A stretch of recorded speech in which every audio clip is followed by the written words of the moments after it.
Então, vou falar aqui sobre o capitalismo. O capitalismo é um sistema econômico caracterizado pela propriedade privada dos meios de produção, como empresas e fábricas. Nele, a oferta e demanda nos mercados determinam preços e salários. O lucro é incentivo, ou no caso, uma chave para as empresas promovendo a competição e a inovação. No entanto, o capitalismo também pode resultar em sua desigualdade econômica, devido à disparidade de recursos. Apesar disso, é amplamente adotada em muitos países devido à sua capacidade de promover o crescimento econômico e o desenvolvimento. Agora eu vou falar um pouquinho sobre o socialismo. E o socialismo é uma filosofia política, social e econômica que abrange uma gama de sistemas econômicos e sociais caracterizados pela propriedade social dos meios de produção. Inclui as teorias políticas de movimentos associados a tais sistemas.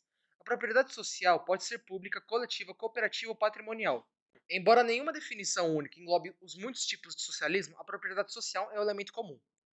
Os tipos de socialismo variam com base no papel dos mercados e do planejamento da alocação de recursos e na estrutura de gestão das organizações.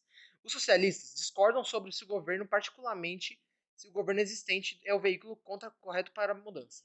Inclusive, no momento nós temos diversos teóricos e filósofos relacionados ao socialismo, como Karl Marx, entre diversos outros.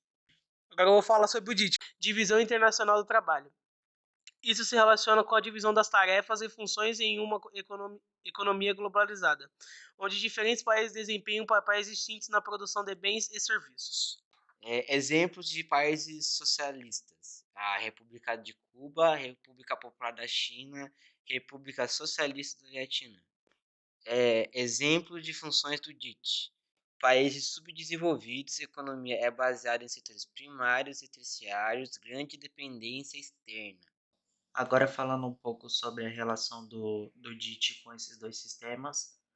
No sistema capitalista, o DIT ele permite a especialização dos países em setores da economia, seja no primário, secundário ou terciário. Isso vai levar com que o país ele tenha certa eficiência na alocação de recursos, já que os países eles concentram a produção dos bens e dos serviços, nos quais eles vão ter vantagem competitiva no mercado. Outro ponto é o comércio internacional, já que o DIT ele está relacionado ao comércio internacional, que é um dos pilares do capitalismo. Os países eles vão produzir os bens e serviços dele, que vai ser exportado para outros países que não produzem aquele tipo de produto. E também vão obter aqueles que eles não produzem dos outros países, que vai acabar promovendo uma conexão global dos mercados.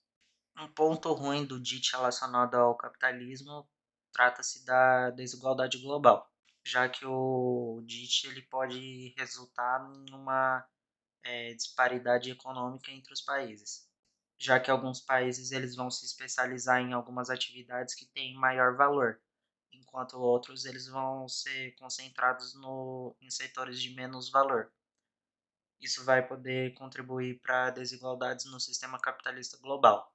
A gente também tem o fluxo de capital, já que tem investimentos estrangeiros diretos entre os países, que é comum no sistema capitalista.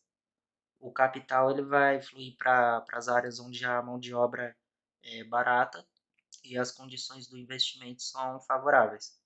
Agora falando um pouco sobre a relação do DIT com o socialismo. O primeiro ponto é a autossuficiência, já que em alguns modelos do socialismo eles defendem a autossuficiência econômica, reduzindo a dependência do DIT no trabalho. Isso pode envolver a produção de bens e serviços internamente, mas vai acabar tendo uma redução no acesso a produtos estrangeiros. Falando um pouco sobre os princípios ruins, o primeiro que vai ser a dependência econômica, já que em algumas áreas a gente não vai ter certos tipos de produtos, o que vai acabar gerando uma dependência e tornando um país socialista vulnerável a flutuações nos mercados internacionais, fazendo que um país socialista acabe não se sobressaindo. Outro ponto também é a concorrência global, já que os preços e as demandas do mercado elas são ditadas por forças de mercados globais, o que entra em contradição com o sistema socialista de manter os seus objetivos de igualdade e justiça.